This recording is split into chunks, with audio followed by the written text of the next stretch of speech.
Fala, galera, vamos para mais um podcast. Eu sou a Alane Oliveira, sou médica e hoje eu trouxe uma colega da época, né? Na verdade não é, da época de residência. E você era residente, eu era acadêmica, né? Ai, que vergonha, é isso mesmo? Então, Renatinha, ginecologista, ela tem especialidade... Não, mas olha, depois Fala. você... Não, eu era R2 ou 3, você já era R1. É isso aí. É isso aí. Quando chega numa idade... Tudo equipara. É isso aí, beleza. Especialista em endoscopia ginecológica, não é? Né? A gente pensa que endoscopia só pode ser, né? Endoscopia digestiva, mas tem... Não, tem a ginecológica, né? E a gente acaba trabalhando muito em comum, porque muitas pacientes dela vêm para mim, muitas minhas vão para ela, só que ela é uma pessoa mais difícil do que eu. Não. É, sim. Tá bom. É, sim. É mais Vou difícil deixar. do que eu. Porque na parte da ginecologia, a gente tem uma divisão, né? Da ginecologia e obstetrícia, apesar de ser junto, tem profissionais que preferem a ginecologia ou obstetrícia, né? Isso. E aí, você não conseguiu dissociar ainda, né? Eu tô quase. Tô caminhando. Você pra gosta ficar mais só do com G ou do O? Não, as duas são legais, mas assim, não dá pra gente ficar com o O muito tempo, né? Pela qualidade de vida Pela mesmo. qualidade de vida, né? Enfim, e pela demanda da G. Entendi. É porque, na verdade, quando ela está atendendo ginecologia, às vezes tem uma grávida que ela acompanha e entra em trabalho de parto, né? Você tem que largar Exatamente, o consultório. aí tem que largar o consultório e... Isso pronto. acontece raro, mas com frequência. É isso aí. Quase todo raro dia. Não, todo dia não. Essa semana aconteceu e ponto. Entendeu? Já tinha um tempinho que não acontecia. Entendi. Porque assim, hoje, como eu acabo fazendo um pouco mais ao alto risco, então meu pré-natal diminuiu, né? Então, e por ser alto risco, a maioria acaba sendo cesárea, entendeu? Entendi. Então, geralmente a gente programa. Hora marcada e tal. Tem umas ou outras que entram em trabalho de parto antes. E quando entra, Você tem que intervir. intervir. Quando é alto risco, tem que intervir.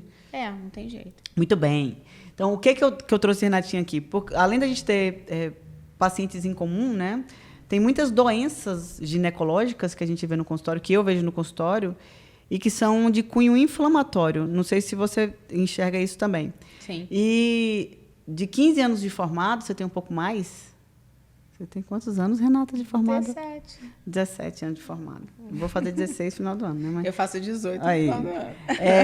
Eu venho vendo aumento de doenças inflamatórias que provavelmente eram subdiagnosticadas, tipo endometriose, que era subdiagnosticada, mas hoje está muito diagnosticada, né? Sim. Então, eu vejo, às vezes, menina não só... Porque, até então, depois que ela vai explicar a parte do jeito que é verdadeira, mas como eu enxergo, tá?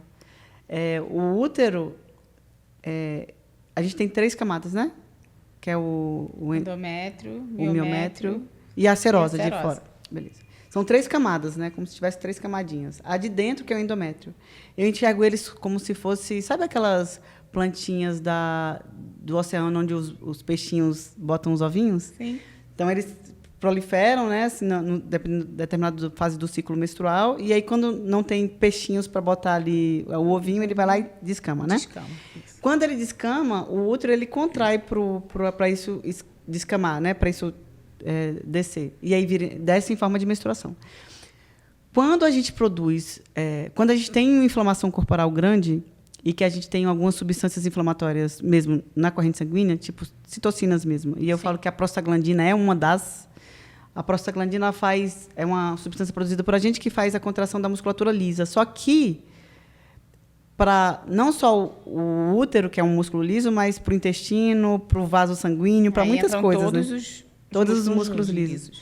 E aí, quando contrai com muita força, não só sai por baixo, mas sai pelas trompas, né? E cai na corrente sanguínea. Na cavidade abdominal. Isso é das teorias, né? Eu brinco que na medicina tudo que tem muita teoria, ninguém sabe nada, né? Mas essa é uma das teorias, né? Junto a ela tem a teoria imunológica, que aquela paciente, por algum momento, pode ser até adquirido, não genético, entende? Sim. E ela vai ter uma predisposição a desenvolver. Aquela célula, né, se diferencia em tecido endometrial e aí deu a largada. Assim, não é um câncer, né? Mas ele tem um comportamento de câncer, porque quanto mais inflamada você está, mais elas se diferenciam e mais elas crescem, mais elas invadem várias coisas, né? E aí é por isso que tem endometriose na bexiga, né? No ureter, intestino, e no pulmão também, garganta, né? Tem caso de pulmão.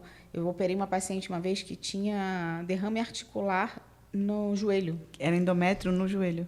Era sangue no joelho. Como é que aquele sangue foi parar ali? Tem relato de caso de cérebro, né? Sim, não tem Correlação com refluxo cavidade tubário. abdominal, né? É isso aí. Aí, por isso, Sim. mais justifica, né, Sim. as outras teorias. Sim. Né? O que eu imaginava, não sei se pode ser assim também, é que algumas células endometriais, elas caem na corrente sanguínea também. por algum motivo, né? É uma outra teoria. Que vai parar em outros Que vai pontos. parar em outro lugar, isso, por tropismo, e ali desenvolve. E aí a endometriose no seu consultório aumentou muito, provavelmente, porque no meu aumentou, imagine no teu, né? Muita coisa, muita coisa. E hoje ela é uma das causas grandes de infertilidade. Assim, hoje a gente diz que a paciente infértil, ou ela vai ser aquela que nunca, né, assim, tem a causa primária e a secundária, né? Enfim, da primária, ela nunca conseguiu nem abortar. Sim. Entendeu? Porque Sim. aí entra em outras causas. Nunca engravidou. Né? Nunca engravidou, nem abortando. Sim. Né? Enfim, e aí chega no seu consultório, às vezes não tem nem sintomas, e aí elas, tô querendo engravidar, tu faz a pesquisa, bom, ressona, acha lá uma endometriose. Né? E assim, é muito curioso porque, às vezes, assim, todo mundo está relacionado assim, paciente tem muita dor, tem muita endometriose. Não. A dor não está relacionada ao tamanho da endometriose. A intensidade, né? A intensidade da dor não está relacionada ao tamanho da endometriose, sim ao seu quadro inflamatório. Sim. Sim. Então, eu já peguei pacientes que não tem, completamente assintomática e... Cheia de implante. Cheia, pelve lotada, entendeu? De endometriose. Você fala assim, cara, como é que essa mulher não sente dor? Mas é isso. Porque dor também é muito relativa, né? Sim. E às vezes a paciente só tem uma sujeirinha ali no ligamento atrás do útero, que é o ligamento útero-sacro. Que é o mais comum de implante, que é o mais né? comum. E que, inclusive, eu tenho, né? E morre de dor, chega rastejando de dor. Enfim, Sim.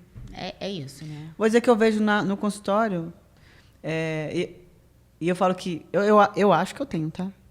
Eu juro que eu acho que eu tenho. Eu só não faço o diagnóstico e faço ressonância para fazer o diagnóstico, porque o tratamento para mim não vai mudar do que eu faço hoje. Então, eu não quero engravidar e o tratamento é anticoncepcional, um dos, né? Eu tenho o implante, né, o menino que foi até ela que botou.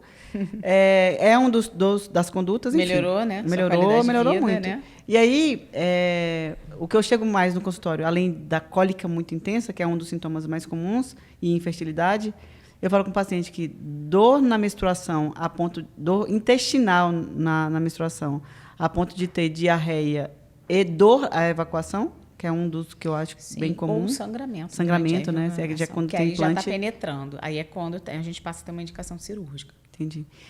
E outro é dor no ato sexual, né? Que é a dispareunia também no ato sexual. Dispareunia profunda. Tem outras que, quando tem acometimento de bexiga, elas têm dor para urinar no período menstrual. Ou até tem sangramento pela uretra no período menstrual. Sim.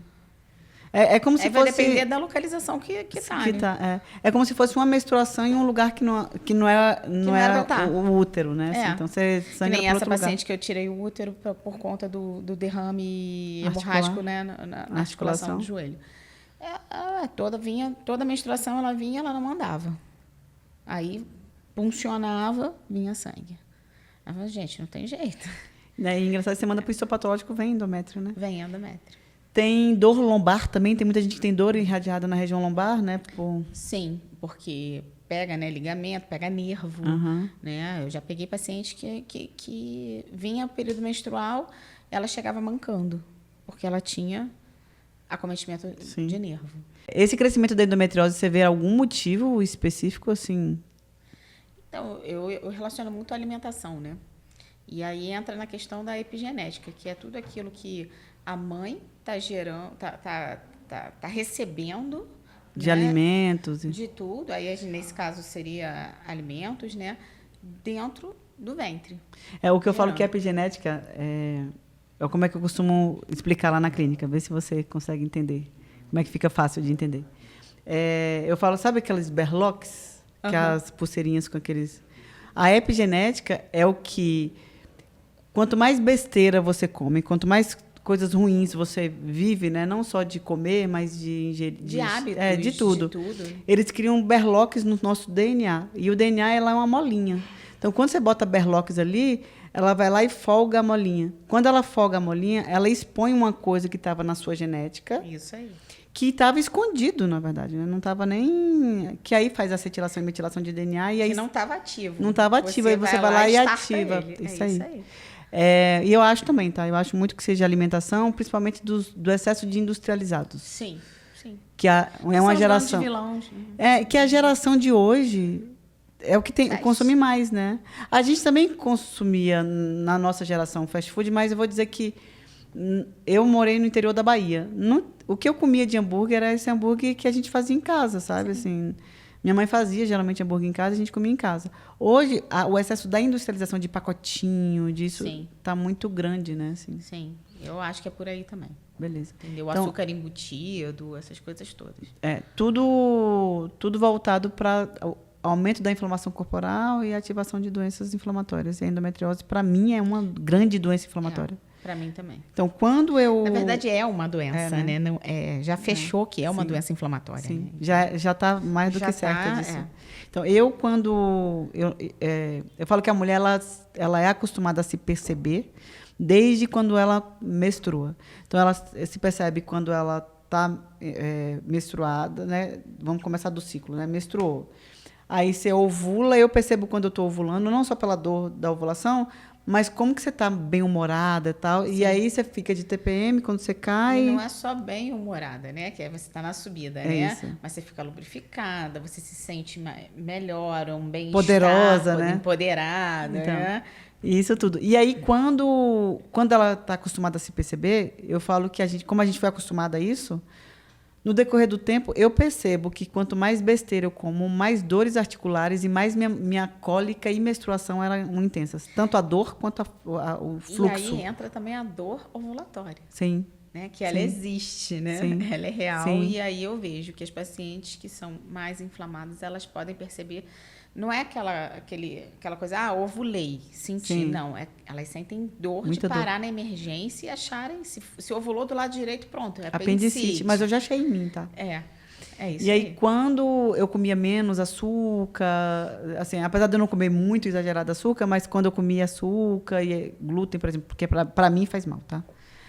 Eu tinha um fluxo bem intenso, cara. É isso aí. Mas é pela autopercepção, né? Pois é. O que a gente tem, isso aí não está descrito, né? Sim. Isso daí a gente vê pela percepção sim, mesmo, sim. né? Eu até brinco com as pacientes e falo assim, gente, olha só, come tudo que tem porcaria, você vai pagar o preço. Então, seu ciclo vai ser com dor, vai ter fluxo intenso, vai ter tudo isso. Aí, chega no mês seguinte, vocês fazem o contrário. Não come nada inflamável. inflamatória. Sim. E aí você vai ver como é que você vai ter uma melhora do quadro. As próprias pacientes, quando voltam, elas falam, doutora, batata. O mês que eu enfiei o pé na jaca, eu tenho mais dor. No mês que eu comi batata frita, batata. Não, mas o que eu falo... É batata. É batata. O que eu falo com os pacientes é que adulto tem o que merece, né? Sim. Porque criança faz as coisas e não sabe o que está fazendo errado. Mas quando adulto faz errado, ele tem que pagar o preço para isso. E está tudo bem. Se tu quiser viver sentindo dessa dor... forma, ok. Sente dor, né? Não reclama. Só não reclama. E aí, Renatinha, além da cirurgia, que é um dos tratamentos, existem outros tratamentos... E a dieta, né, que a gente acabou de falar aí. Eu acho que a base na verdade, hoje, o tratamento de endometriose é multidisciplinar. Não tem jeito. Dieta anti-inflamatória, atividade física, fisioterapia. Muitas vezes eu tenho que entrar com uma fisioterapia pélvica, né? Aprender, ensinar aquela mulher, às vezes, até ter relação, porque ela tem dor, né, na relação, a evacuar, tudo isso. Sim. Né? Além do, né, se tiver comprometimento intestinal, o próctus, se tiver em comprometimento urológico, o ginecologista, o ginecologista tem que estar atento a isso. E a parte hormonal é um dos tratamentos, né? A parte hormonal é um dos tratamentos. Na Na verdade, a gente associa, né? É uma associação de várias tratamentos. coisas juntas. Você tem que... a paciente não quer engravidar, então você suspende a menstruação, aí entra o hormônio, não tem como suspender a menstruação. Sim. Ou eu vou suspender cirurgicamente, ou eu vou suspender com hormônio. Então, suspender o hormonal, a atividade física e a dieta. Sem esses três, não dá eu certo. posso tomar o melhor anticoncepcional, usar o melhor hormônio, que ele sozinho ele não vai fazer milagre. E aí eu falo que hoje o que estão...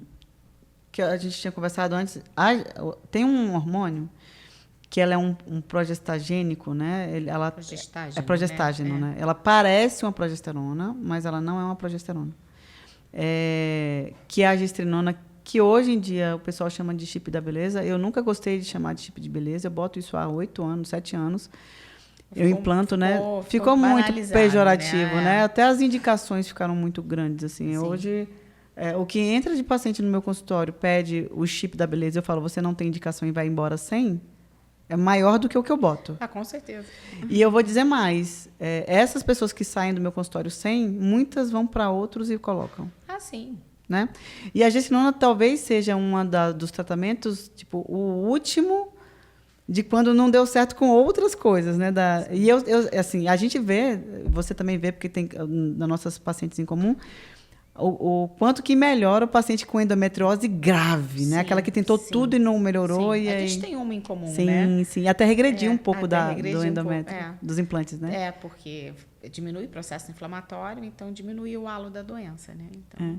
E aí a gestrinona, ela é uma 19-norprogesterona, né? Ela parece uma molécula de testosterona. E daí o chip de beleza, porque as mulheres começaram a ganhar mais músculos e, consequentemente, perder gordura. Na verdade, são pelos efeitos colaterais que, na verdade, para a mulher é benéfico, né? E aí, por isso que ele ficou tão banalizado, né? Sim. E aí, hoje está aí a gente perde uma ferramenta que seria boa, né? Por quê? Porque a maioria está usando de forma... E quando usa de forma errada, e tem gente que demoniza, né? Assim, aí tem gente que chega lá no consultório e fala, cara, tu tem indicação, mas... não quero, porque fulana botou e tem um problema. Tá bom. Tá bom, não tem problema, né? Assim. E é uma medicação bem antiga, né? Bem antiga, assim, e é usada de forma correta, né? Com as suas indicações. Sim. Ela é maravilhosa. Brilhante, né? E com efeito colateral maravilhoso, né? Mas, exatamente. Enfim, o problema é que passou a ser usada pelo efeito colateral e não pelo benefício da droga, né? Cara, mas eu vou te dizer que quando eu fiz o curso da implantação dos hormônios, ao longo dos anos eu fui fazendo, não vou dizer que médias, mas faz parte do nosso aprendizado, né? Sim. A gente errar e acertar. Sim. Mas eles fazem um mercado. Sim. Porque como a medicina, você vende serviço, virou um produto a ser vendido lucrativo. E aí, hoje quem faz medicina como uma coisa só lucrativa vai usar de uma coisa que faz lucro numa indicação que não existe. Não existe. Na época que eu fiz o curso, eles vendiam essa parte do lucrativo, entendeu? Hoje eu vejo por outra visão. Então, por isso que hoje eu não faço em muitas pacientes que eu faria há uns anos atrás, entendeu? Sim, com certeza. Mas não é culpa dos médicos que fazem. Talvez é de uma cultura hoje de ensinar o médico a ganhar dinheiro de uma forma errônea, talvez, para mim, na minha visão, né? Minha visão. Enfim. Mais alguma coisa de endometriose que você queira complementar? Acho que a gente bateu bem, né? Um pouquinho de tudo, né? Não sei.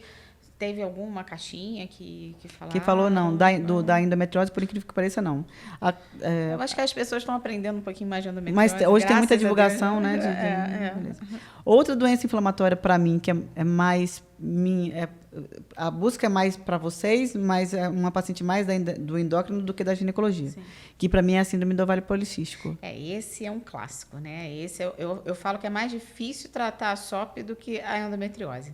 Você jura? Eu juro, porque, assim, é uma síndrome plurimetabólica. Sim. Entendeu? Então, é mais do endócrino do que minha. É isso. E, antigamente, o que o pessoal fazia? Toma um anticoncepcional que vai melhorar. Só que eu estou jogando a porcaria toda para debaixo do tapete. Eu não estou tratando. Sim. Entendeu? Então, isso vira uma bola de neve. Como é que não é mais difícil tratar do que endometriose? Então, eu falo que o nome é errado, né? Porque o ovário tem nada a ver com a história. Pois é, saiu Ele é até uma do vítima, critério, né? Coitado. Ele é uma vítima, né? Eu falei que era uma síndrome da insulina raivosa, Isso que pega aí. o intestino e pega o resto tudo, né? Isso aí. A síndrome, gente, do ovário policístico tem ainda pregado o critério de Roterdã, que são 3, a gente tem que ter 2 dos 3, né? Assim, ainda existe isso. Um é uma menstruação irregular, então você pode não menstruar ou menstruar de 3 em 3 meses, então não significa Ciclos ausência. irregulares. O outro é androgenização. Que pode ser no exame e pode ser no exame físico. No físico, que é espinha. Exame laboratorial ou no exame físico. Que é espinha, né? pelos. E o outro é o ovário cheio de cisto, que a gente não pode fazer até a paciente ter 8 anos depois da primeira menstruação. Sim. Então, a paciente menstrua 8 anos depois. Eu vou dizer que eu fui diagnosticada nesses 8 anos de síndrome do ovário policístico. Sim. Que não pode ser diagnosticado. Não é um critério, né? Não é um critério porque o ciclo ali ainda está... O óvulo ainda está em... ainda não amadureceu. Não amadureceu, então. E aí, hoje, o problema não é o ovário. O problema é... o menor dos problemas. Exatamente. Então, você tendo 2 desses 3, a gente já diagnostica, né? E geralmente as pacientes vêm com as outras queixas, né? Sim. Sim. E aí, o que... Aumento da circunferência abdominal... Né? Porque a insulina alta Porque a insulina faz isso. A acne, aí procura o dermato. Aí o dermato, às vezes, encaminha para mim, para eu começar... sabe aquela pilulazinha que é anti-androgênica? Com o seu ginecologista para ver se ele não pode. Só que, assim, o problema não é meu. E é engraçado que, às vezes, até uma amiga que tem passa a pílula, né? Porque sim. Você não precisa ter... de fazer. O androgênio, que é o hormônio masculino, né, que fica alto na mulher com síndrome do ovário policístico, ele é consequência da gente não conseguir transformar o estrogênio, a testosterona, que é incomum, né, do homem e da mulher, em estrogênio, que também é incomum em homem e mulher, mas com proporções diferentes, né? O homem tem mais testosterona, a mulher tem mais estrogênio, só que para ser estrogênio já foi testosterona antes, né, de qualquer forma. Então, a mulher tem um maquinário que pega toda a maioria da testosterona e vira estrogênio. Na síndrome do ovário policístico, tem tanta testosterona que o maquinário da mulher não dá conta de transformar em estrogênio. Então, a mulher, ela não chegou a ovular, porque ela não tem a progesterona, o pico de progesterona. O pico de LH. E aí ela não menstrua, porque ela não ovula. Né? Não ovulatória. E aí, às vezes, a gente tem que fazer algumas exclusões diagnósticas, inclusive gravidez, né? Porque é uma das causas, que é uma das causas de a pessoa não conseguir menstruar, né? Ou não estar menstruando, né? E hoje eu vejo menos... Na verdade, menos... é um diagnóstico de exclusão, né? Ela não é um diagnóstico fácil, porque a gente tem que excluir todas as outras. Eu gosto mais de tratar SOP do que endometriose. Eu gosto mais de tratar endometriose do que então SOP. Carminha, vou mandar para tu manda para mim, tá tudo certo. Mas a síndrome do ovário policístico a gente vê também em crianças, né, hoje. Sim. E esses dias a gente fez papo de consultório de uma síndrome do ovário policístico, onde uma mulher, uma paciente minha, por ela ter cintura abdominal maior, né, então ela não tem cintura, ela tem muito músculo porque ela tem muita testosterona, ela tem acne, ela tem pelo. E ela era muito forte. E a mãe botava ela no balé. Entendeu? Quando ela era criança. Nossa. Então, era tipo assim, você é sem vergonha porque você não faz dieta e tal. E aí, quando ela percebeu, e a criança faz o contrário do que a mãe fala, né? Se você bota o dedinho ali. Ela vai lá e dedinho ali. Ela fazia o contrário. Ela comia porque a mãe dela falava que ela tinha que emagrecer, entendeu? E aí ela comia. Então, ela chegou na vida adulta acima do peso, com todos os estigmas de síndrome do ovário policístico. E aí eu falo no papo de consultório, hoje ela se encontrou no esporte, que é levantamento de peso olímpico. Olha aí, que bonitinha. Que é onde tem que ser ogra mesmo para levantar, né? Assim, ogra, hoje ela é feliz com aquilo que ela é, né? Que ela mas eu acho que é bem... Eu gosto da síndrome do ovário policístico, porque se você entender a doença... Eu falo que todo mundo, quando entende a doença, é fácil de tratar, né? Sim, mas isso é para qualquer doença. Sim. E aí, quando a paciente feminina, ela percebe que ela tem resistência insulínica, que a insulina dela é alta e que ela não pode comer tanto carboidrato simples assim, senão ela vai engordar, e ela usa a musculação como aliado, ela tem um anabolizante natural. Natural. Então, ela fica com o músculo e ela consegue emagrecer com a falta, né, ou a diminuição do excesso de carboidrato que a gente come hoje. Isso. Eu gosto bastante. Não, assim, depois que a paciente consegue entender, só que geralmente o que acontece? A gente precisa do apoio Sim. do endócrino. Sim. Por isso a dobradinha, por isso que a gente tem tanta paciente em comum. Sim. Né? Então, assim, eu já atendi uma paciente de Juiz de Fora, não queria usar anticoncepcional de jeito nenhum, e falou assim, você trata SOP sem ser com anticoncepcional? Eu falei assim, mas anticoncepcional não é tratamento para SOP. Quem te falou isso? Ela, ai, que bom, você é a primeira... Eu falei, não posso ser a primeira ginecologista a te falar isso, eu não posso ser. Mas mudou, saiu um último guideline ano passado, né, sobre isso. Sim. Que tanto é que o que a gente usava de... A gente, vírgula, né? A gente é muita gente. Mas usava como um antiandrogênico, acho que era a ciproterona, que era mais usado, né? Hoje não pode usar. Hoje não é a primeira linha. Não. Hoje é a drosperinona. Sim. Né? Mas, assim, a ciproterona hoje fica reservada para aquela mulher barbada mesmo, né? Para aquela clássica, com aquele surtismo brabo. Que o surtismo é aquela quantidade de pelos em locais que era de homem, que né? é de homem, né? Então, é a mulher antiga do circo barbada. É isso aí, né? Isso aí. Aí, nesses casos, sim. Aí porque o antiandrogênico, gente, ela diminui a testosterona que faz todos esses sintomas, esses né? efeitos, né?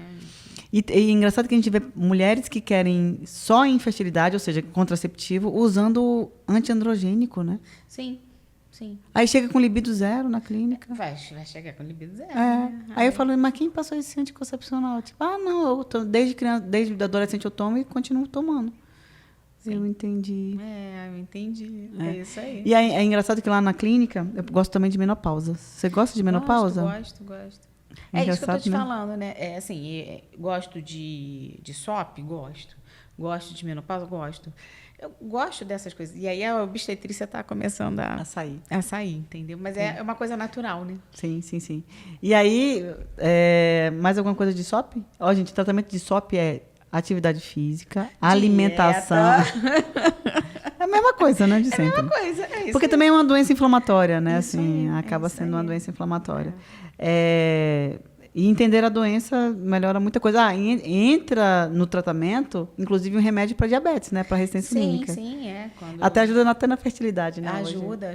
Que é o glifage, não vou dizer a dose, mas metformina, né? Para ninguém, para ninguém ficar usando a torta direita aí sem... Às vezes a gente melhora a infertilidade por conta da SOP, por quê? Porque ela acaba agindo no ovário. Sim.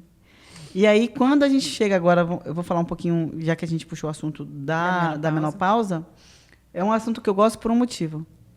Eu vou entrar, você vai entrar, sim, né? E a gente tem uma empatia por isso. E a gente está na transição menopausal, né? Sim. Então... E é um assunto tão brilhante a ponto de você mudar a vida de uma mulher, né? Assim, a mulher chega lá, cara, chegou uma vez uma mulher, essa ficou muito gravada, e eu falo dessa mulher especificamente várias vezes, porque ela tinha todo o fogacho, né, que é aquele calorão que vem por adrenérgico e tal, e ela falou que o calorão vinha e trazia tudo de ruim junto com ela, que vem a depressão, vem a ansiedade, vem todo o desconforto, e que ela foi numa ginecologista nova, perguntei se era mais velha, ela falou que era novinha, que era mais nova do que eu. E que a mulher falou bem assim, isso é normal.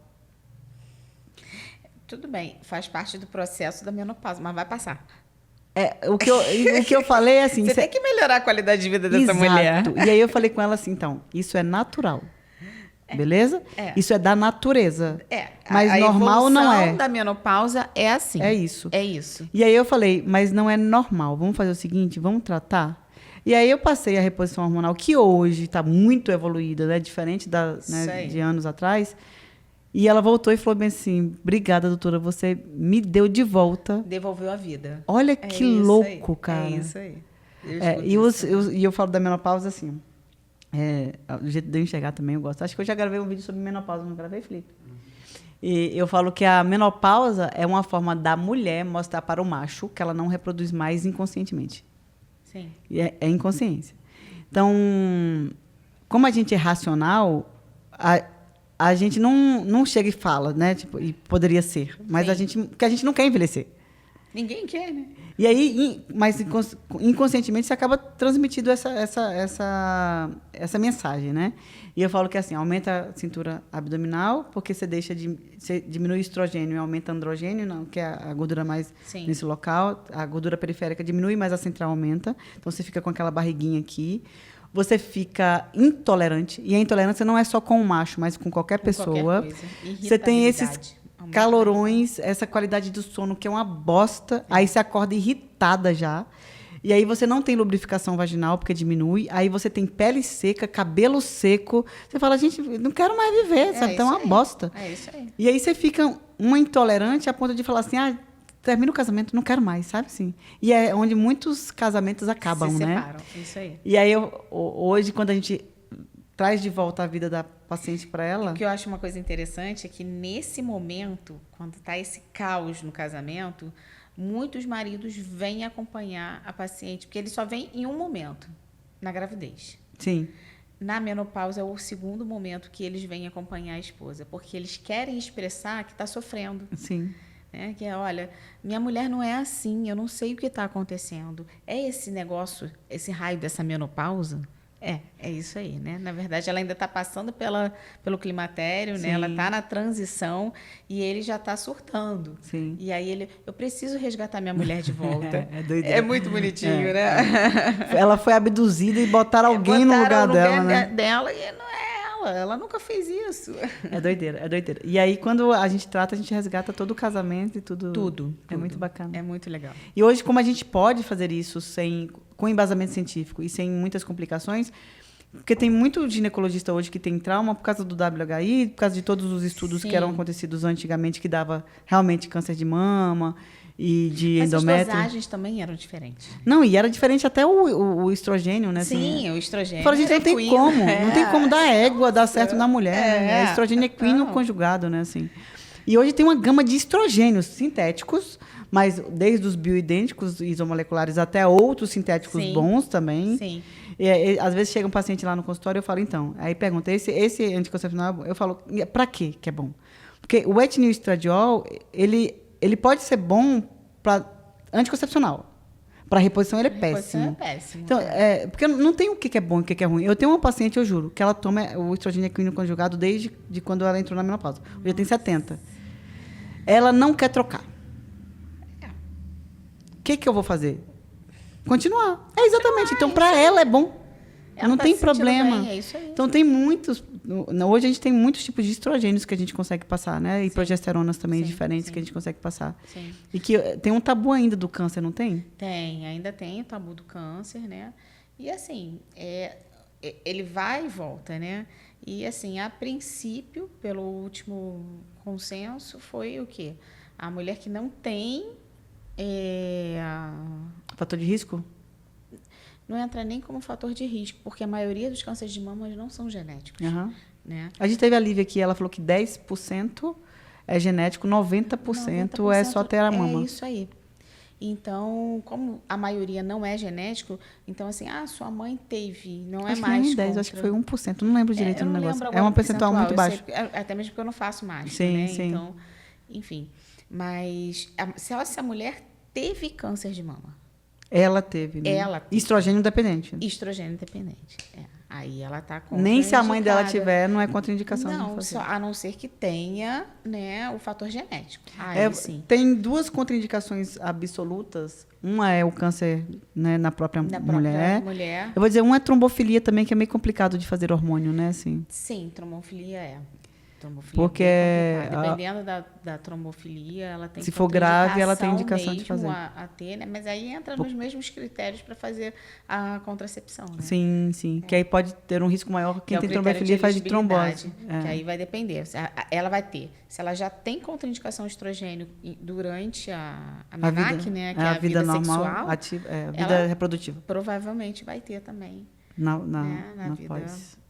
E uma coisa que é bacana que a gente falou sobre endometriose, quando o paciente opera e faz histerectomia por mioma, que é outro assunto que a gente vai entrar, por qualquer outra coisa, ela tira o útero, né, que é a histerectomia, E quando ela vai fazer reposição na vida de menopausada, ela não precisa entrar na progesterona, porque até então a progesterona, ela protege o útero Era contra... só protetor endometrial, né? Que era prevenia o câncer o câncer de endométrio. Porém, em pacientes com endometriose durante a idade fértil, quando ela entra na menopausa, se eu fizer estrogênio, pode ser que algum tecido endometrial esteja ali, e aí eu tenho que entrar com progesterona junto. Com progesterona junto. E tem alguns pacientes, Rê, que eu vejo que mesmo sem útero, quando a gente entra com progesterona, dá uma melhorada na qualidade do sono. Na qualidade do sono. Sim, tem isso, né? Inclusive na SOBRAC, né, que é a Sociedade Climatério, ela fala sobre isso, né? Que mesmo as mulheres que não têm útero, é bom repor a progesterona. E aí eles orientam até a usar a progesterona à noite. Sim. Que melhora a qualidade do sono. Ela é oral, GABAérgica. né? É oral, sempre oral. Ela é GABAérgica, né? Ela faz aquela acalmada. Então, falando a menopausa, ela dá um podcast inteiro, né, de tratamento, de várias outras coisas. A gente não vai entrar na menopausa porque realmente ela é bem rica. Mas também tem uma coisa, né? Que você está esquecendo, amiga. O que? Fala para mim. Menopausa também é dieta e exercício físico. Não tem jeito, não tem muito para onde fugir, não tem escapatória, gente. Não tem, Dieta e atividade física é a base do tratamento. De todo tratamento, né? E aí, como a gente falou aqui das histerectomias, né, retirada do útero, por um dos grandes motivos é o mioma. Hoje, a indicação maior que a gente encontra de quantidade. Não estou falando ainda é o mioma, seguido da adenomiose, né, que é a endometriose do dentro do útero. Beleza. O mioma, ele é um tumorzinho de músculo benigno dentro do útero, né? Isso aí. E aí, lembra que a gente falou no começo das 3 camadas, né? Da serosa, do músculo e do endométrio? Ele pode estar em qualquer lugar, né, Rê? Pode, ele pode estar submucoso, quando ele está dentro do útero. Da cavidade, né? do útero. Que é onde o neném fica, que é ali no endométrio. No miométrio, que é o intramural, e o subseroso, quando ele está na serosinha. Esse subseroso geralmente não traz grandes repercussões, porque ele não vai levar a sangramento, né? O intramural, dependendo da localização, se ele estiver mais para dentro do útero, ele vai levar sangramento, né? Ou, outra coisa que também pode acontecer, ele está muito grande, comprimir alguma coisa, né? Então, ele está na parte de trás do útero e começa a comprimir o intestino. Aí tem também a indicação de cirurgia. E dentro do útero até infertilidade pode dar, né? Porque ele tem dificuldade do neném ficar ali ou até de nidar, né? Isso aí. É uma dúvida minha. Eu não sei se você vai saber responder. É bom que fica uma polêmica. Eu falo que assim, isso é na minha cabeça de cirurgiã. Não de endócrino, mas de cirurgiã. Sim. A gente tem um assoalho pélvico. A gente tem 3 cavidades. 4, vamos dizer. Aqui no tórax a gente tem 4 cavidades. Eu vou dizer da minha visão, tá? Tem a torácica, que é o diafragma que divide. Tem a peritoneal, que divide embaixo pelo assoalho pélvico. E a retroperitoneal, que é onde fica pâncreas, um pedaço do pâncreas, um pedaço do intestino delgado, os rins. Beleza. São todas divididas. A gente tem que abrir películas para a gente conseguir entrar. Sim. Então, quando você tira o útero, é meu pensamento. O útero está preso na nossa barriga por ligamentos. Sim. Né? Ele fica assim. Sim. No ligamento lá, útero sacro, redondo. Mas aqui não está assim, né? Ele está assim, né? Porque senão a gente acha que está que nem no livro, né? Com a asa aberta, né? Não. Beleza. Mas tem ligamentos que seguram ele ali numa cavidade, né? Ele não está totalmente deitado, né? Ele está deitado até, né? Tem uns retrovertidos e outros antrovertidos. Mas quando você tira o útero, não dá uma desabada, não? Porque olha só, você tirou tudo que está ali, ó. Cai tudo. Então, se você tirasse e fizesse isso, o que ia acontecer? Você ia ter o fundo da vagina ia começar a vir para baixo. A gente tem até pacientes que têm deficiência de colágeno, essas coisas, que fazem o prolapso da cúpula vaginal, que é o quê? A exteriorização do fundo, da onde a gente tirou o útero e costurou, que vem para baixo. Entendeu? Só que a gente ali tem como ancorar algumas coisas. Então, os ligamentos, como a gente não tira eles desde a raiz, desde a inserção, né? Sim. Faz uma caminha. Faz tipo uma caminha, isso aí. Aí é eles que acabam sustentando também todo o assoalho pélvico ali. Porque uma vez eu falei com o ginecologista assim, eu falei, deixa eu te fazer uma pergunta. Toda paciente que vem em mim, que é esterectomizada, ela tem uma pequena barriguinha, assim. proeminente. E aí ele falou bem assim, eu falei, tem a ver com esterectomia? Não desaba tudo, não? Aí ele assim, então, deixa eu te falar. Geralmente as pacientes que fazem esterectomia são acima de 40, né? Sim. Que é quando já tem mioma, e não quer mais reproduzir Sim, e tal, sim. enfim. Geralmente nessa idade, elas estão entrando na menopausa, elas têm barriguinha mesmo. Deu vontade de dar um soco na cara dele. Que não faz sentido. Então, mas só que aí, assim, vamos supor, depende. Se você só tira o útero, ela vai continuar com o ovário dela ali funcionante até ele falhar, certo?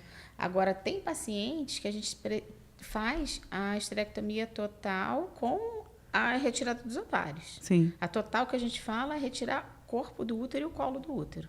Que antigamente o pessoal fazia subtotal. Sim, deixava o colo. Deixava o colo do útero porque achavam que estava relacionado ao prazer. Sim. Mas isso já caiu por terra. Enfim, quando você tira os ovários, você está castrando ela. Sim. Entendeu? E se ela não repor, ela vai fazer o quê? Menopausa. Vai fazer a pochete. Da menopausa. Da menopausa, porque ela vai entrar numa menopausa precoce. Sim. Entendeu? Sim. E aí é isso. Então, talvez você associe isso sim. a essa questão. E aí recomenda-se que todas as pacientes que fizerem esterectomia façam fisioterapia pélvica. É bom, né, gente? E aquele, você opera o joelho e você não vai ter que fazer fisioterapia. Se você fez, por que você não vai fazer eu falo que o LPF, pélvica? que é Low Personal Fitness, né, que parece ser uma coisa de academia, mas é aquele vácuo que a gente bota aquela barriga para dentro, que os fisiculturistas fazem muito, né? Sim. Você reorganiza os órgãos dentro para não que estão fora do normal, do local, e aí acaba botando uma postura e o útero reorganiza, né? Reacomoda, né? Os órgãos se reacomodam. Sim, sim. Você também pensa assim? Eu igual penso. A mim? Eu penso. Até a gente tinha que fazer, né, Rê? Tu faz? O LPF não faço. Tem tempo? Tem tempo, né? Eu comecei a fazer com a Michelle e... na verdade, a Michelle fala assim, ó. Alane, você tem que fazer uma vez por semana, bem, e 5 minutinhos todo dia. Pois é, cadê? Cadê o tempo? Mentira, é prioridade, porque 5 minutinhos todo mundo tem. Não, 5 minutinhos tudo bem, né? Muito bem. A gente falou sobre mioma, endometriose, síndrome do ovário policístico, menopausa, fertilidade, a gente falou um pouquinho. Chegou você acha que tem que falar mais alguma coisa sobre fertilidade? Porque fertilidade é uma área específica onde tem muitas coisas, né? Assim. Porque assim, você não tem só uma causa de infertilidade, né? Aí você entra falência ovariana, entra síndrome do ovário policístico, endometriose, tem as sem causa aparente, tem a infertilidade masculina. Que eu fico indignada com infertilidade, porque buscam só na mulher e na hora que vê o homem... A infertilidade é do casal. Exatamente. A paciente entrou no seu consultório com infertilidade, você tem que rastrear o casal. Não tem essa, eu vou fazer, sou ginecologista, ele vai no uro. Não. O primeiro rastreio quem faz é o ginecologista. Não, e aí, entra o espermograma, né? Pela qualidade do espermatozoide do homem. E também pode fazer um ultrassom de bolsa testicular, né? Para a gente avaliar a varicocele, essas coisas. De fertilidade, o que eu ia... Eu tinha uma coisa para te perguntar, eu não anotei aqui, mas vai vir. Uma pergunta que veio nas caixinhas é se no mioma pode ser usado a gestrinona. Então, a indicação da gestrinona é pelo sangramento anormal, né, com falha do tratamento clínico anterior. Então, dependendo da localização do mioma, você vai ter. Por quê? Porque ele vai levar a sangramento uterino normal. Mas você também pode retirar o mioma se ele tiver fácil de sair. Exatamente. Entendeu? Não precisa necessariamente usar hormônio em si. Não necessariamente. Vamos supor, ele está dentro do útero, é um mioma submucoso, né? Eu vou lá com esteroscopia, não faço corte, não faço nada, que é a minha especialidade, que é a endoscopia, só que pelo útero. Entendeu? Eu vou lá, retiro o mioma e pronto. Entendeu? Quando não ela também pode usar o anticoncepcional normal, né? Sim, aí cai o quê?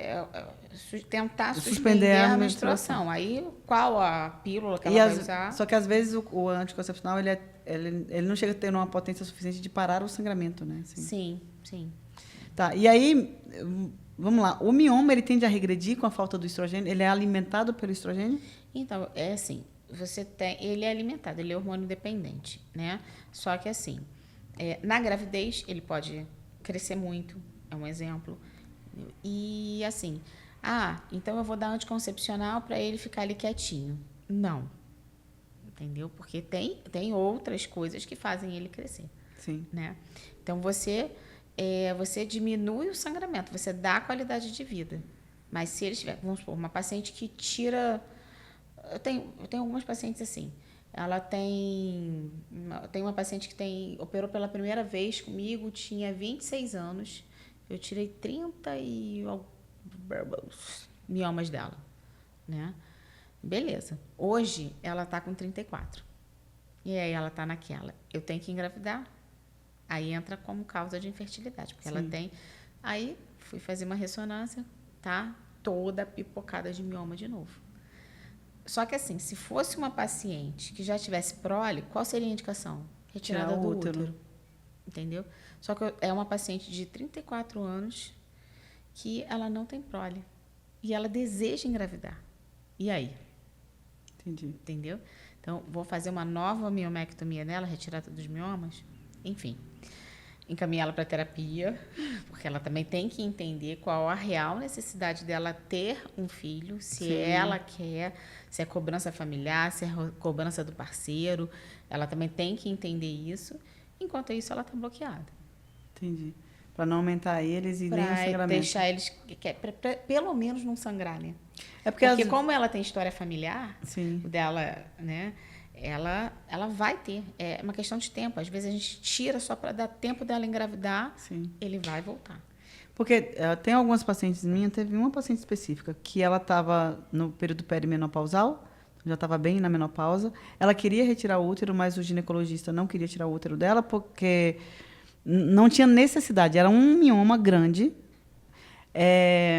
Ela era médica também, então o médico falou, não quero te operar, porque em médico geralmente dá uns azás, né, na cirurgia. Eu não quero te operar, você está perto de entrar na menopausa, quando você entrar na menopausa, o mioma vai regredir. Ótima porque assim, ele não vai subir, ele não vai sumir. Tipo assim, eu entrei na menopausa, sumiu o mioma. Não, ele não vai.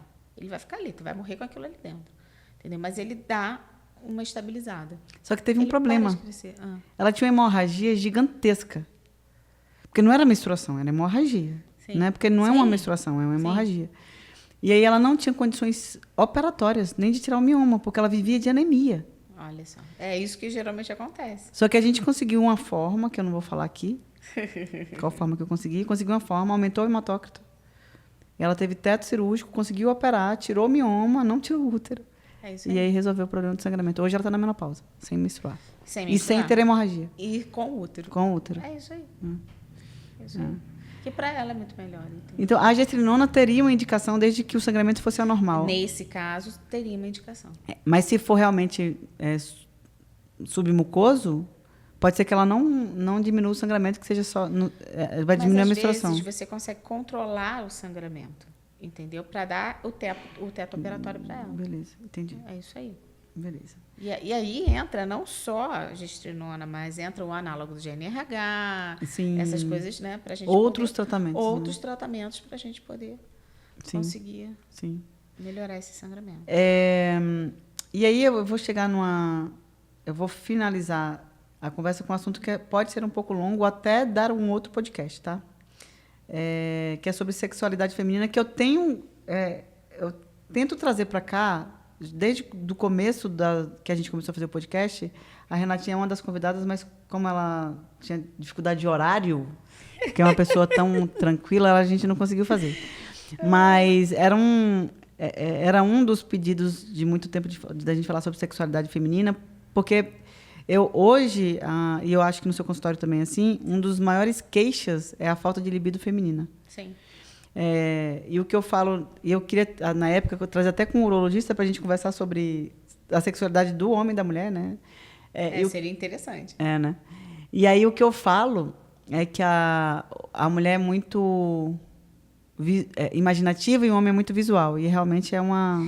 Na verdade, assim, a sexualidade da mulher não adianta. Assim, ela tem que ter um estímulo e ela tem que ser nutrida daquele estímulo, né? E é multifatorial, né? E é multifatorial. Tipo, se ela passou por um perrengue no trabalho, ela não vai chegar em casa, ela vai desestressar dando uma asinha, não vai. Sim. Não vai. Entendeu? O homem já não. Sim. O homem já consegue fazer isso. né? Então, assim, são pessoas com funcionamentos cerebrais diferentes. Então, vão ter formas de desejos diferentes. Sim. Não vai ter jeito. Uma vez eu falei assim com a paciente, assim, no primeiro contato, né, eu pergunto sobre libido e aí eu anoto. E eu anotei ruim, bom, excelente. Aí eu falei, beleza, são raras, né? Eu falei, que bom, tudo funcionando, intestino funcionando, sexualidade boa. Eu falei, gente, o que essa mulher está fazendo aqui, né? Não tem nada de errado. E aí eu pedi os exames. Aí veio com testosterona zerada, que não é um pedido comum para a mulher, porque a gente pede testosterona na mulher quando a gente acha que vai estar muito alto, tá? Geralmente na síndrome da ovário policística, que é o pedido clássico, tá? Hoje a gente pede mais por curiosidade, mas até então o diagnóstico, o pedido é para muito, não para pouco. Beleza. E veio baixo. Veio indetectável. Né? Aí eu assim, gente, será que eu notei errado? Aí eu, e o libido? Aí ela, bom. Aí eu, pinto novo, amiga? Aí ela, eu tô namorando há pouco tempo. Eu, pronto. Aí é o estímulo que você precisava. É isso então, aí. Como a mulher é multifatorial, é isso aí. não é o hormônio só a indicação. Não, tem várias outras coisas ali. Então, não adianta você repor testosterona e achar que o libido vai melhorar, né? Exatamente. É isso que eu falo. Porque muita gente chega lá falando assim, me dá uma testosteronazinha que minha amiga tá fazendo e ela tá subindo pelas paredes. Eu falei, não é possível. Tem alguma coisa de errado aí. Que pode ser até emocional, né? Que pode ser até emocional, né? E aí muita gente deposita muita coisa na testo, quando na verdade não é isso, né? Aí quando vai acompanhada do marido, eu até brinco assim, né? Eu falo assim, gente, olha só, a mulher não funciona da mesma forma, tá? Então, assim, se você quer alguma coisa amanhã, você já tem que cortejar ela hoje, velho.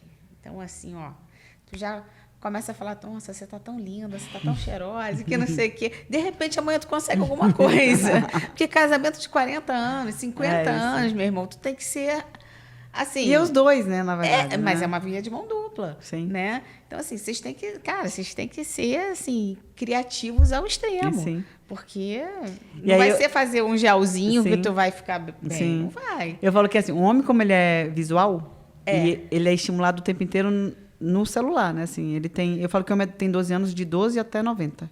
Sim. Porque ele é quinta série. Até desde quando... Ele nunca saiu da quinta série. E aí ele manda vídeos e fotos de mulheres, né, sensualizando. Sim. No Instagram e no WhatsApp. E, na verdade, você pode entrar nos TikTok da vida que vai ter mulheres sensualizando. E como ele vê isso, e todo dia ele recebe uma mensagem dessa, a maioria dos homens, ele é estimulado. Ele é estimulado toda hora. Inconscientemente ele é estimulado. E aí, a mulher não. A mulher pode ver um homem pelado e vai falar assim, o que vai fazer com isso? Né? Isso aí. Grandes coisas. Bonito. É isso. E aí eu falo que a mulher, como ela é imaginativa, ela consegue ter mais estímulo lendo algum livro. E eu falo de putaria, porque eu falo que pornografia é escrito por homem. E né? putaria é escrito por mulher. Tem uma história. Entendeu? Tem toda uma história, um contexto, né? E aí, quando ela lê, ela estimula também. Estimula. Então, eu falo que a mulher, e aí quando ela não... faz parte dos tratamentos. Todo, né? Total. E eu falo que ela não... A mulher esquece de pensar nisso. Então, como ela esquece de pensar em sexo, ela não lembra. Não lembra. E ela não é estimulada. É isso aí. E o homem não precisa desse estímulo, porque ele já recebe. Exatamente. E aí, uma vez eu falei isso com o consultório, estava um senhor e uma senhora. Mais de 40 anos de casado. Aí eu falei, gente, olha só, de manhã, o homem tem... Eu perguntei para ele sobre a ereção matinal, que a gente conversou aqui num podcast com o Renatinho, que o pico de testosterona é na madrugada e o homem acorda ereto pela produção de testosterona da madrugada. E não necessariamente ele está com desejo de sexo. Ele está com ereção matinal por causa do pico de testosterona, e aí o pessoal chama de tesão de mijo, né? Ele quer fazer xixi, mas a mulher também acorda querendo fazer xixi, mas ela não quer fazer sexo, não, entendeu? Ela não tem a produção de madrugada de testosterona. Sim. Aí eu falei, por isso que tem cada vez mais homem com homem, mulher com mulher, porque eles se entendem. Sim, é isso aí. Aí a senhora falou bem assim, amor, ela tá mandando tu virar viado. Aí eu falei, não é isso que eu tô falando. Aí os três, a gente começou a rir lá e brincou, né? Sim. E eu falei, e ela tava na menopausa, sabe? Eu falei, entende ela, cuida dela e tal. Aí ela depois voltou em mim, porque era só dele a consulta, depois ela veio e a gente deu uma melhorada na função sexual ali, desde de reposição de estrogênio para ela, no caso. Sim. E nessa parte do lúdico, né? Do ler livros, né? De brincar com o imaginário urinário. Deu certo. Mas a mulher realmente é mais... A fertilidade da mulher é muito complexa, né? É muito complexa. É isso aí. Porque não é um hormôniozinho que vai dar certo. Não, não é. Tem uma pílulazinha, não tem. Não tem. Hoje tem estudos sobre pílulas, né? Tem até uma medicação, que nem vou falar medicação, porque vai ter um tanto de mulher comprando, né? Que estimula, mas não é esse Viagra todo feminino, né? Não, que o pessoal fala assim. Não. Enfim. Eu acho que do que eu tinha listado aqui, a gente pincelou um pouco sobre tudo. Lógico que cada um dá temas, né? Se a gente for adentrar. Um podcast para cada um. Tem alguma outra doença, Rê, que você pega no consultório mais comum assim, de todas e a gente quer discorrer sobre ela aqui? Então, o básico mesmo é isso, né? É infertilidade, menopausa, climatério, menopausa. Endometriose. Endometriose, SOP. SOP é... Entendeu? Disparado ainda? Ainda. Que coisa, né? Porque ainda vem muita gente tratando errado, né? Sim. E às vezes sou eu que descubro. Eu descobri tem uns 2, 3 meses, uma paciente, ela veio no consultório e ela é a cara da SOP. Sim. E ela foi diagnosticada como hiperinsulinêmica há muito tempo atrás. Uhum. Só que ninguém nunca falou com ela por quê. Só que ela tinha pelo, sabe assim? E aí eu pedi todos, né? 17-hidroxiprogesterona, pedi todo aquele apanhado da gente. Ela veio com bem típico de ovário policístico. E eu falei, você tem síndrome do ovário policístico? Ninguém nunca te falou? Ela, não, todo mundo falou que minha insulina era alta, mas ninguém nunca falou por que ela era alta. Eu falei, gente... Mas é isso, a gente ainda traz isso, entendeu? Que nem, hoje em dia, você ainda pegar paciente que tem barba, você quase não vê. É verdade. Mas eu tenho uma. Entendi. Entendeu? Ela tem que fazer laser e tudo. Que é um dos tratamentos, tá? O laser é um dos tratamentos da síndrome do ovário policístico, né? Quando mexe na parte estética e você não pode... Uma menina de 17 anos não tem lógica, muito triste, né? Então, assim, é isso. São desafios diários, né? Que coisa. Aí, que nem... também vem muito o quê? Incontinência urinária. Também vem, mas aí já está dentro da menopausa, entendeu? Então... Que a menopausa, gente... Os grandes temas são esses. Quando a gente diminui a produção de estrogênio e esse desabar que a Renata falou, né, do assoalho pélvico, porque não tem mais uma lubrificação, nem um vigor, né? Do mesmo jeito que a nossa pele vai desabando, né? acaba desabando e aí desaba a bexiga, desaba tudo e acaba tendo incontinência urinária. E às vezes a falta do hormônio, né, faz a incontinência. Às vezes é só você fazer uma reposição tópica, local, né? Não precisava nem ser sistêmica, né? Só no local, né? Estrogênio local. Creminho de estrogênio já resolve a vida, melhora. É mágica. Hoje, quem tem doenças ginecológicas e não procura um profissional para tratar, até sei lá, não vou dizer negligência, mas hoje tem tanta opção, né? Para tratar todas, né? Todas. Se você não está feliz com o seu, busque outro ginecologista que você... Teve uma paciente minha que ela chegou e falou que o ginecologista mais idoso, né? Chegou para ela, homem. Chegou para ela e falou bem assim, ela falou que estava na menopausa, ele falou assim, minha filha, olha o que ela falou. Ele falou, foi bom enquanto durou. O que deu, agora não dá mais. Aí jura que ele falou isso? Tipo, acabou a vida, pode morrer? Não. Mas era um senhorzinho, né? Já está perto de aposentar, tá? Mas difícil, né? Mas é difícil, porque não é isso que a gente espera, né? Antigamente, sim, as mulheres morriam com 30 e pouco, 40. Sim. Mas hoje não. Hoje a gente tem uma longevidade, perspectiva de vida muito longa, entendeu? E a gente quer continuar fazendo, talvez não as mesmas coisas, mas coisas parecidas, né? Porque isso faz parte da qualidade de vida, relação sexual. Vida produtiva. É isso aí, né? O que você vê no... idoso funcional, né? Exatamente. O que você vê hoje, às vezes, nos programas da vida, que há uns 20 anos atrás, você vê mulher de 50 anos, é diferente das mulheres de 50 anos de hoje, né? Completamente. Você vê gente...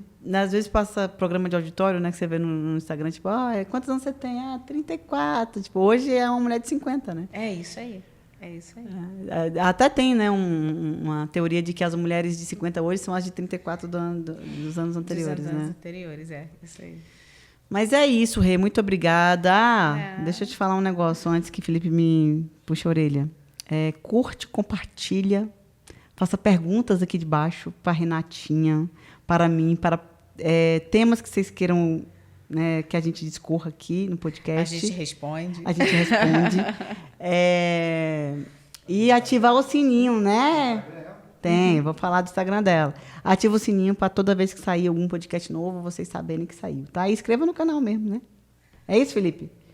Renatinha, onde que a gente pode te encontrar nas redes sociais? Doutora Renata Marques. @doutora Renata Marques. Muito bem. De qualquer forma, vai deixar aqui na descrição do vídeo, vai ter o arroba dela, tá, galera? Muito obrigada por participar. Obrigada a você, amiga. Você não vai encontrar a paciente que quiser consulta com Renata, entra na fila. Daqui a uns 3 meses, tu consegue uma vaguinha. Olha só a cara de pau. Mas qualquer coisa você fala comigo, que eu falo com ela, que ela arruma um encaixe. Entendeu? Isso aí. Muito obrigada Obrigada, pelo seu tempo, viu? que eu sei que é difícil. Nada, tô aqui com o maior prazer, adorei estar aqui. Obrigada mesmo. A gente vai trazer outras rodas aí de discussão com outros profissionais para a gente falar sobre vários outros assuntos. Vamos embora, é sempre bom. Muito bem. E as pacientes que se beneficiam. É isso. Muito bem, meu povo. Muito obrigada pela presença de vocês, de escutar até agora. E vamos para o próximo.